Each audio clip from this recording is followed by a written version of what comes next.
దేవాలయం దగ్గరికి వస్తున్నాడు, దేవుని దగ్గరికి వస్తున్నాడు, అనేకులు భిక్షం అడుగుతున్నాడు.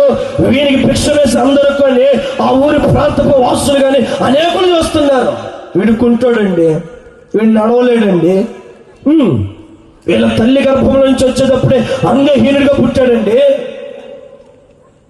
చూడండి ఆ మాటని, ఎప్పుడైతే దేవుని నామములో సేవకులు స్వస్థత కలుగు చేశారో, దేవుని నామములో అధికారము కలిగిన ఆత్మతో దేవుని నడిపిస్తూ ఉన్నాడు.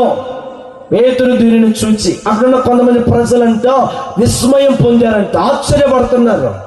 ఇదేంటి, వీడు తల్లి గర్భంలో ఉన్నప్పటి నుంచే కుంటోడిగా బయటకు వచ్చాడు కదా, ఏ డాక్టర్ బాగు చేశాడు, ఏ వైద్యుడు బాగు చేశాడు, ఏ సేవకులు బాగు చేశారు, ఏ దేవుడు బాగు చేశాడు, ఏ నాథుడు బాగు చేశాడు అని ఆలోచన కలిగి ప్రజల విస్మయం ఉంది. చూడమాట అక్కడ